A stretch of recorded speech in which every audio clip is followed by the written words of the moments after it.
You are listening to ReachMD XM 157, the channel for medical professionals.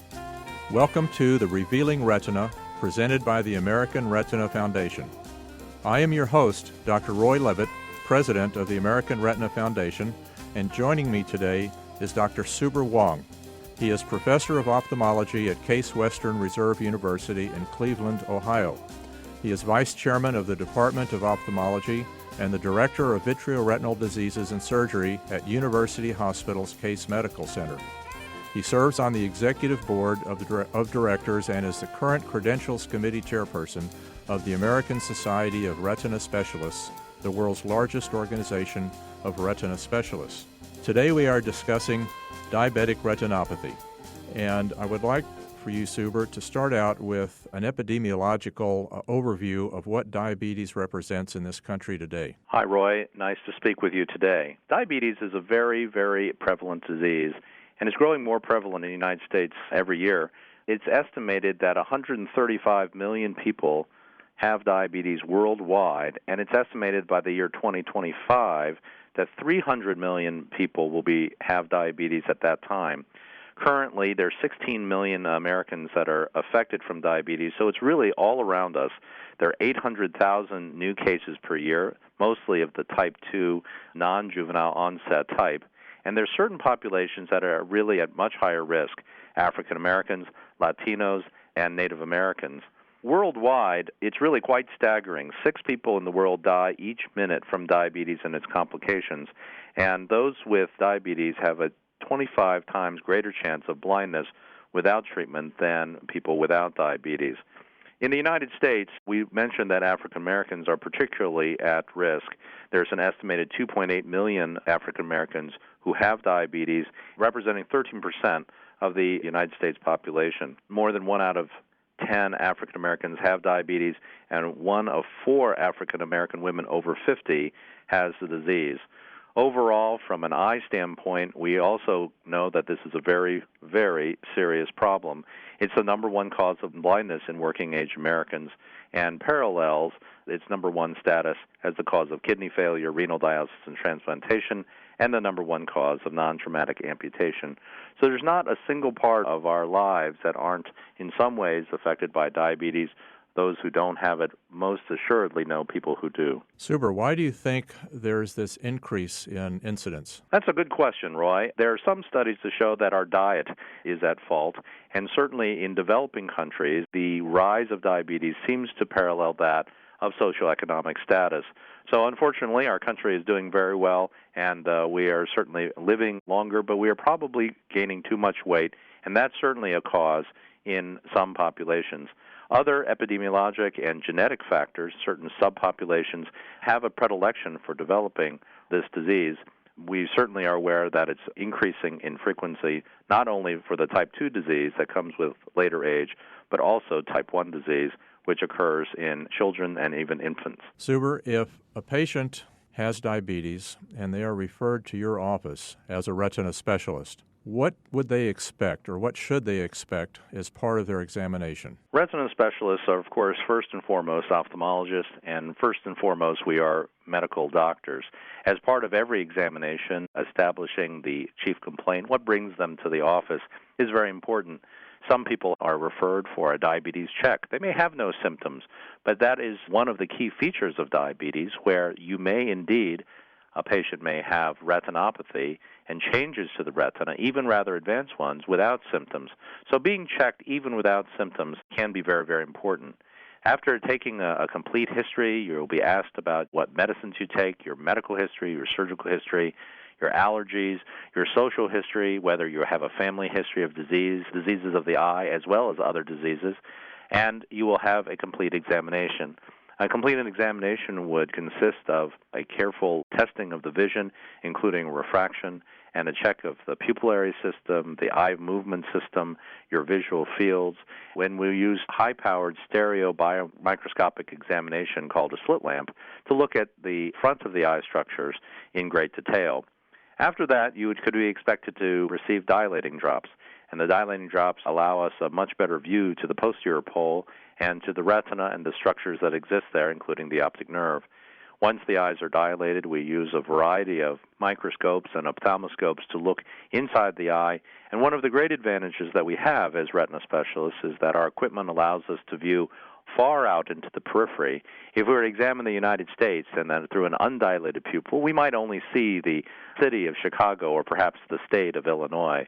But if through a dilated pupil we're able to look coast to coast, north and south, to every nook and cranny of the eye to look for disease that may be present but asymptomatic. Once disease is found or suspected, what testing is done to evaluate this? And that's a good question. Very often with diabetes, there are many findings, such as intraretinal hemorrhages, exudate, or cotton wool spots, that may, in fact, be observed if they are not vision-threatening.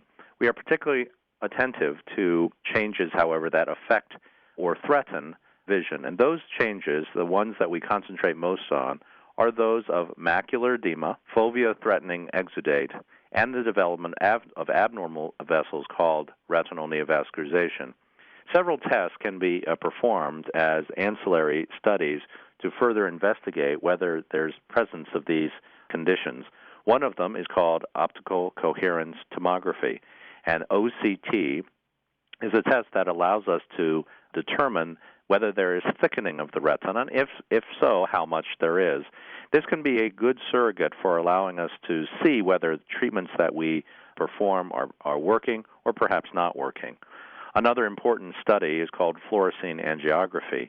Fluorescein angiography is a test that's been used for many years and involves injecting a small water-soluble dye in the peripheral arm or hand vein, and its circulation to the eye tells us a lot about the retinal function of the retinal vessels there. For those who are just tuning in, you are listening to The Revealing Retina on ReachMD XM157, the channel for medical professionals. I am Dr. Roy Levit, and I'm speaking with Dr. Subra Huang, and we are discussing diabetic retinopathy and currently fluorescein angiography, a method of testing for diabetic retinal changes. Thanks, Roy. As we were saying, we injected the dye in the peripheral arm or hand vein, and as it does so, then the time it takes to circulate to the eye gives us some indication of the overall circulation of the body. And then as the dye travels through the veins, we can see areas that are damaged, leaking, abnormal, or areas of abnormal new growth. Another important finding that we can see with this test is the presence of retinal ischemia. As pericytes and endothelial cells of the capillary system become damaged from diabetes, they can cease to carry blood and, of course, oxygen to the tissues. This is called capillary non-perfusion, and this can lead to retinal ischemia, a very end-stage and currently untreatable form of diabetic retinopathy. These are two very important tests that we commonly use as ancillary testing that are commonly performed by a retina specialist. Good. Now, once we've diagnosed the retinal changes, what treatments do we have for, let's say, proliferative diabetic retinopathy and ischemia? The treatment for proliferative diabetic retinopathy is actually a very exciting area because there's an expanding armamentarium of different techniques that we can use to treat this condition. When abnormal blood vessels grow and are diagnosed clinically or through ancillary testing, a number of things should be done.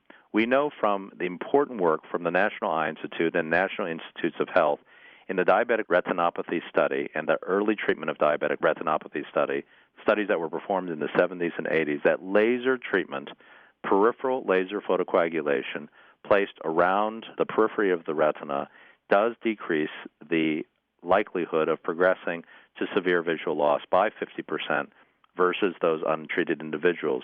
So laser treatment is something that's done in the office, and it can be applied with great success. A second form of treatment would involve in the operating room, inside the eye surgery.